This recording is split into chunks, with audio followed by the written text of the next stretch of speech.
In Australia's most populous state, New South Wales, there is the plight to save koalas. Recent fires have ravaged their habitat, but even before the fires, a government report said the species could be extinct by 2050.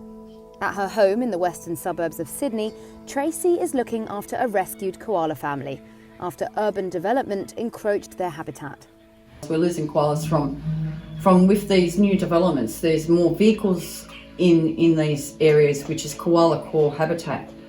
And then having people moving into these new developments, they also have dogs. So we're having an increase of dog attacks. The Wildlife Information Rescue and Education Service volunteer is feeding the two young joeys eucalyptus leaves to get them back to a healthy weight. They were found underweight and in poor health.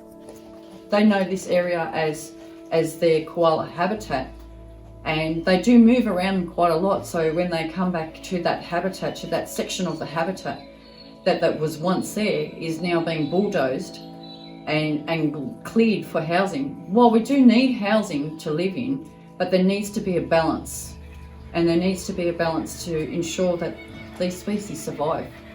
A mainstay of Australian cultural identity, koalas were thrust into the centre of the national conversation after the country's worst summer of bushfires in a generation killed or displaced more than 35,000 of the marsupials across the country. That's 10% of the population. Kelly Lee is the head of science for wildlife, a not-for-profit conservation organisation. We're talking about species that have been around for millions of years, so looming extinction is not a good picture. And also, if you want to try and reverse that trend, it's going to take a lot of time. You know, it's not something you can change overnight, so it's something that needs to be taken very seriously right now. It's probably yeah. Lee's team is using advanced methods to track koala movements and monitor populations in bushfire-affected areas. They also have a dog trained to follow the scent of koala droppings. So overall, the koalas have been declining for many years now, which is a real area of concern.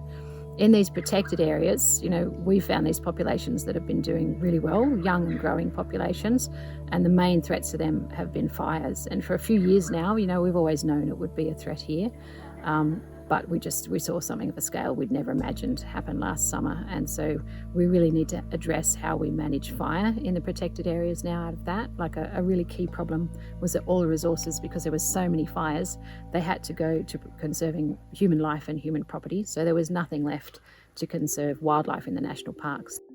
Koala conservationists are focused more than ever on cities as population growth in places like Sydney drives demand to clear forests and make way for homes.